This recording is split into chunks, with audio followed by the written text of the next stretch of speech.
Well, actually, Lucky Chloe still has good damage, but not from the same easy tools as it used to be. To make this shit happen, they reduce damage from only two moves, back 1 and 1+2. The main easy and damaging tailspin move and combo ender was 1+2, which is included in 1-2, 1+2 and forward 2, 1+2. In Season 2, she has -6 damage for 1+2 and -7 damage for back 1. Why is it such a big deal? You would be surprised, but those two moves are used a lot in Lucky Chloe combo game and even in neutral game. So, all the combos with 1+2 tailspin now do less damage. Because of that, simple combos with two 1+2s became way weaker. And all hard knockdowns with back 1 go the same way. That includes back turn string from grab, wall splat combo, down 1 and back 2 on counter hit, or simple punishing lazy to wake up opponents. As you see, the deal is actually pretty big.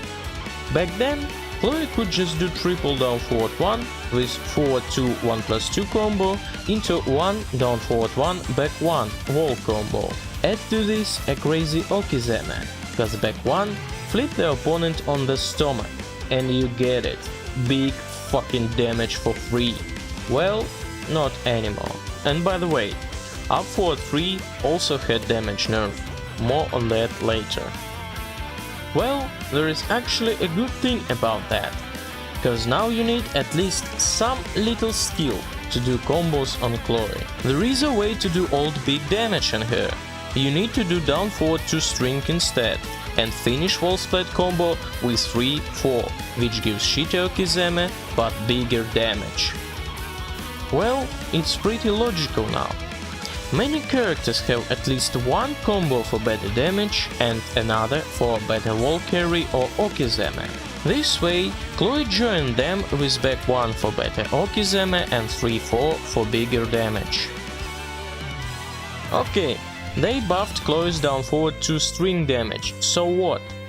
This is actually a good buff in many ways. First of all, no more of this bullshit down forward 1 spam anymore. Master down forward 2 string instead. Down forward 2 string requires some technical skill, but in general not that difficult, not even close to EVGF. Even if it is just frame string, you could just spam 4-4, 3-3, 1-1 and still get it right. But the main place where I can drop it is in putting 4 too early.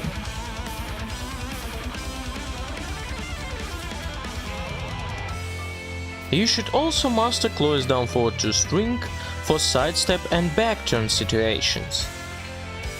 Down forward 2 is the main sidestep launcher punish, cause Chloe's launchers are pretty vulnerable from not straight angle.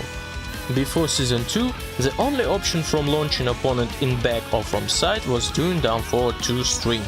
Well, it's still the best way, and right now the damage is actually pretty good. Not only down forward 2 string has a bigger damage, but also forward 4. But with all that, it is still a nerf, cause there are a lot of Tekken characters who has much better wall carry than Chloe and Okizeme.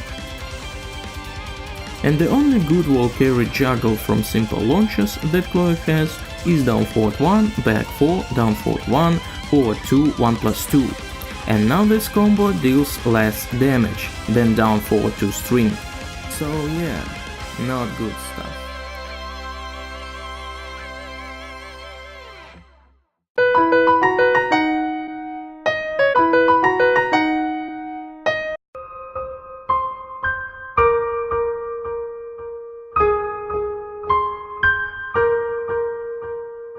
Season 2 made a big change in Chloe's mix-up grab options. They were very different in damage before. You got about 70 damage from jab string and about 50 from mid string. But now the difference is not such a big deal. 64 damage for mid option and 65 for high, so simply doing down back 4 is not the safest option anymore.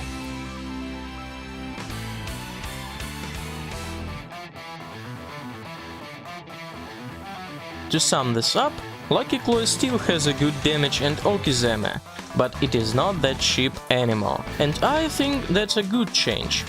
The harder character to play, the more interesting it becomes.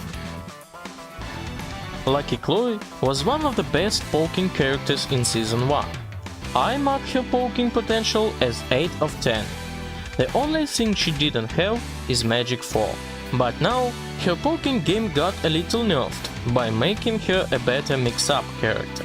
Adding her a new better mix-up tools is more of a good thing, cause that didn't actually make her more of a mix-up character, but added more solid variations to her poking game. In Season 2, with back 3 buff and new mix-up moves that transition her into backturn stance, her backturn game is now as powerful as Ting Xiao Yu's. Right now, let's see her changes in poking game. 1-2, 1+2 and forward 2, 1+2. As I mentioned in damage section, those moves now deal less damage. In poking, it is bad for situation when opponent doesn't respect those moves and trying to do something stupid, while 1+2 here cannot be interrupted at all, it can only be ducked. Furthermore, forward 2, 1+2 is a good counter mid-range move that now also has a little less threat.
One 2-2 or forward 2-2. Those two are questionable. In Season 1, back 2 follow-up was less rewarding, but gave Chloe continuance of what she is good at – poking, while in Season 2, mid-extension give her risky but more rewarding options. You see, back 2 follow-up in Chloe's main pressure string was needed if the opponent can actually duck the 1-2 follow-up. So, back 2 follow-up cannot be ducked obviously, but can be interrupted and sidestepped. That way, in cases of fighting with good Tekken player, mid follow-up struck them with +2 on hit. But it wasn't simple +2, it forced crouch, limiting their options. Which actually was very good setup for Chloe's mix-up grab, because it has very poor range, but since you cannot backdash out of crouch, and while standing 4 is 11 frames, the grab was almost guaranteed. Well, not anymore. Cause now Chloe got +4, but she also forced in crouch, and that means that time for poking is over, mix-ups on the way. Furthermore, +4 is not that good for full crouch. Yes, full crouch down forward 1 almost cannot be launch countered, but doing this move still isn't safe. And for some reason, generic lows from crouching becomes very shitty and unsafe.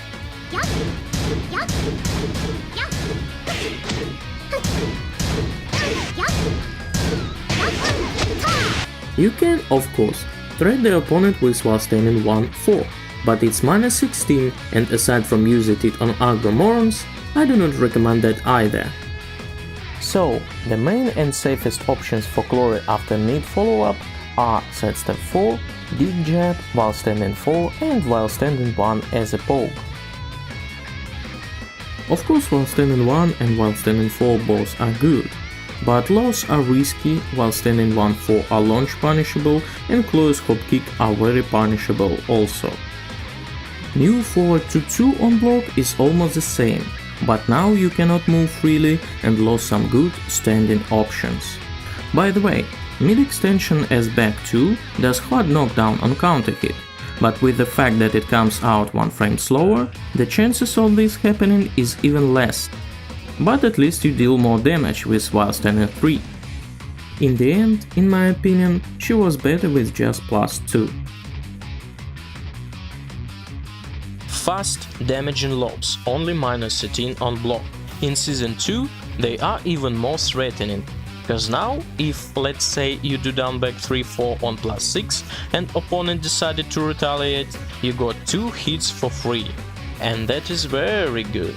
Back then, the smart opponent could have just predicted you love to do down back 3-4 and retaliate with low block ready. If it was Kazuya, for example, he could launch punch you, but not anymore. They still can do the same shit, but without retaliation this time. So now you should mix down back 3-4 with simple down back 3, which also was buffed. One other interesting thing to mention that down back 3-4 was -13 on block and -8 on hit, which is weird, but that was due to Chloe continue to dancing after hit, and I was fine with it, cause almost no one online could block the second low, so I got 29 damage for free. But now on hit it is even +0, and that is certainly good for flying game. Cause with the risk of being punished on block or giving the opponent big +8 on hit, down back 3-4 was not worth it. Down back 3 into twist stance. What can I say about twist stance? It was garbage in Season 1, and it still is, but it is less rotten right now. Only 2 moves deserve to be done here. One for jab and jab strings, which is vulnerable to dig jabs and lows, and 2, which is slower version of forward 2, but with backstep that punishes dig jab. This shit is still remains, but since other possible follow-ups are faster and more rewarding now, you can try to twist your opponent harder.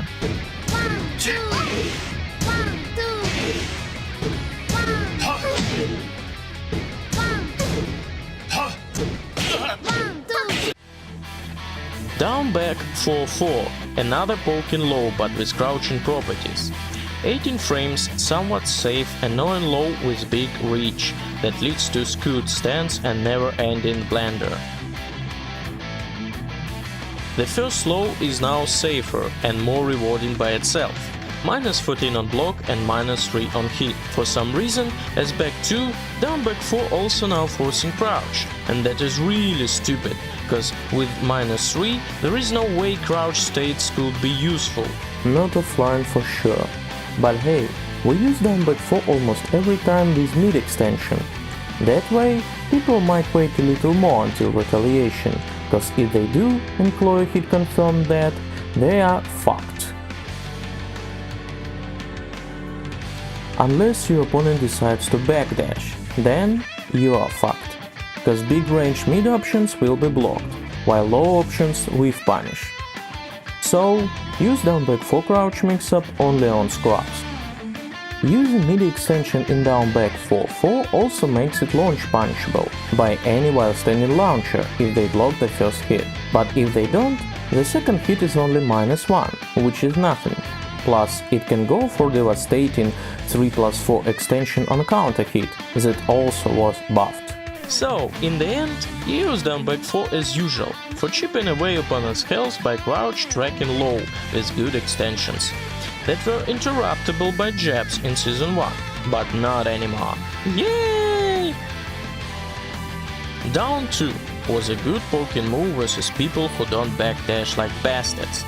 In Season 1, the move was +2 on block, +2 on hit and hard knockdown on counter hit, which is really good for 16 frame mid. Since Chloe has a lot of +7 in her poking, you could do down 2 very safely and still be in plus even if opponent turtles. If they duck, you will get +2 forcing opponent crouch and open them for grab setup. And if he retaliates, you have free back 1, as mini combo, although all that came with two big minuses, the tracking and the range of down 2. Those two minuses were really bad, so if opponent somehow decided to sidestep even on +7, he could do so. And if he decided to backdash instead of block, as many squabs do, you again get nothing. But hey, they made the reach increased! Good shit! So, with its complete nerf in Season 2, cause it's not plus on hit or on block anymore, I can only say that it is not a great loss. Forward 3. Another useless move that still remains useless in my opinion, even if it is safe now. Forward 3 is 15 frame mid +5 on hit that has poor tracking, and since now you have buffed 3-4 and down 4-3 mix-up, I still don't see the need of it. It has good range for pop and +5 is not that bad, but only 1 frame slower and you get the move that beats forward 3 in everything, and that's of course back 4. Safe, better tracking, better range, better plus frames, and on top of that, counter hit launcher. But at least they made it less garbage, but making it safe. Interesting thing is that you use forward 3 sometimes by accident, when you fail while running 3. Down forward 4 got cool buffs. The move's main usage are Okizeme situation, after move that give big plus on hit, and versus turtles in general. The coolest property of the slow that it crushes lows even better than hop kicks, cause it jumps from 6 frame. So, even if opponent interrupts it, he can only get a floor juggle. Wait, how full crush down forward 1 counter launch down forward 4? Well, the frame data actually says that on last 2 frames down forward 4 is actually standing. So this situation is like exception you will rarely see. Don't bother with it. Anyway, the move is only -12, so it is even not launch punishable. On hit, it gives big +7 forcing crouch. Very good and safe low versus turtles and stupid retaliations. The only reason why it was not useful offline, cause in Season 1 it was reactable. 27 frames is slow. Now down forward 4 is 2 frames faster. It is still reactable, but doing so is much harder now. Besides being faster, down forward 4 is now a counter hit knockdown. So you get free back 1 mini combo after it. Or you can do even full juggle with down forward 4. But the thing is, most of the time people just try to backdash out of it, and only complete retards trying to retaliate and got counter hit. In about 90% situation, this move will not trigger counter hit on good opponents. And down forward 4 combo is not that constant, especially versus certain characters. I suggest you don't even bother with it, just do while standing 3 or down back 3 with 3 auto setup. Down forward 4 is very useful move, but due to poor range that it has, you can only use it after very big plus moves or near the wall. Up 3+4, new move, 20 frames, tracking, hard knockdown mid, -9 on block, that guarantees back 1. Use it in the same places where you would use back 4, cause it works for the same purposes. To punish opponents who try to duck or sidestep. Back 4 of course is counter hit launcher, but in many cases you don't get it, cause opponents are not that stupid, but they tend to duck a lot, cause if back 4 lands as normal hit, no biggie, so use up 3+4.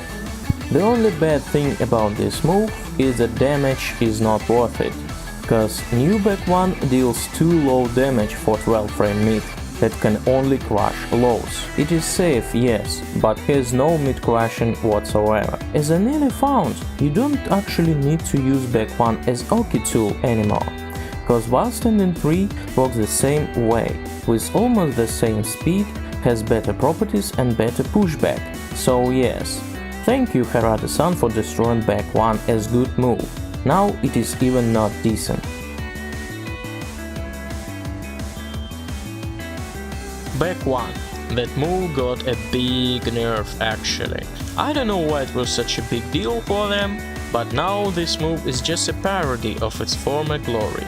As I mentioned in the damage section, back 1 deals 7 less points of damage, which is actually a big downgrade. Lucky Claw in Season 1 was almost all about mixing up simple poking with string pressure. The reason why this move was good is cause it was one of the best Chloe's mid-range tools. Chloe is weak on mid-range and back 1 really helped her catching aggro opponents as whiff punish tool or damaging counter hit launcher move. Now it's completely lost its counter launcher properties. I was actually very surprised when I noticed that I used back 1 in neutral a lot online. It's still not bad move for whiff punishing, but not as great as it used to be.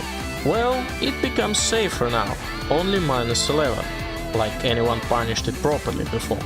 Still, in Season 2, due to low block stun, people might fail to punish it from time to time, or completely miss punish from big range. But in the end, it's better use back 3 on range instead of back 1. As I mentioned before, you can use while standing 3 instead of back 1 on almost all hard knockdowns, but when it comes to Okizeme near the wall, you better use old back 1 instead of while standing 3, because while standing 3 is much easier to launch punish on whiff. Back 3 was like a brother to back 1 in mid-range gaming, and the second option for Death Fist punish. But with back 1 nerf and back 3 buff, it becomes primal.